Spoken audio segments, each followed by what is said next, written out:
Today we're talking about falling, particularly falling backwards, and a couple of exercises that you need to include in your program to help prevent that.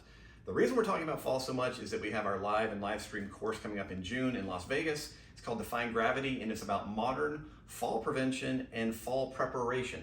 Now, whenever you start to dig into the research literature on all of this, basically what we learn is that falling in different directions causes different injuries. No big surprise there, but one of the ones that we are primarily concerned with is falling backwards. Why? Because if we look at the morbidity and mortality statistics around all this, basically we're looking at what parts of the body get injured when you fall backwards: hips, pelvis, spine, and head. In fact, most traumatic brain injuries occur from a fall backwards. Now, we as brain-based practitioners are always trying to say that we need to be very specific, right? So it is not enough to talk about fall prevention. We have to talk about backward fall prevention and sideways fall prevention and forward fall prevention. And then we have to talk about preparing for each one of those, because eventually we're probably going to fall. So one of the keys is beginning to understand and develop awareness around your ability to recover when you lose balance. And so I'm going to take you through a quick exercise. Here's what it's basically going to look like.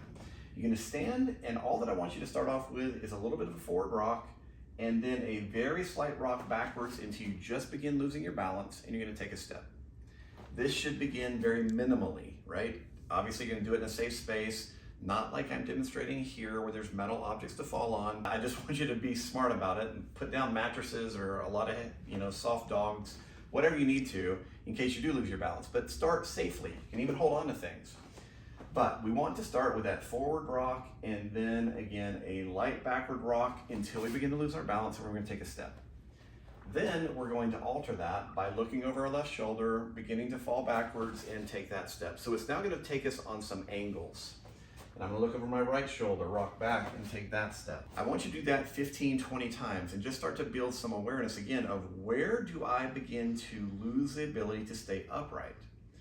Once you have achieved that, we then want to increase momentum if you're able.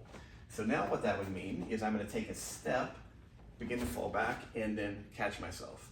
What most people will discover quite quickly is that when they add the momentum to it, they will want to begin to turn.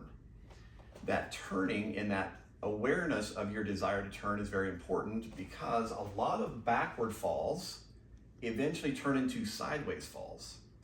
Sideways falls are generally where we're going to see the largest number of hip fractures, shoulder dislocations.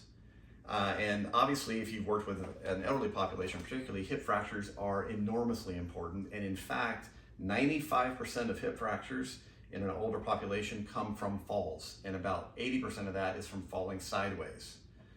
So beginning to work on a safe awareness and understanding of when do I lose my balance going backwards, how can I begin to work on increasing my ability to catch my balance, to rotate, to grab onto something, whatever I may need to do.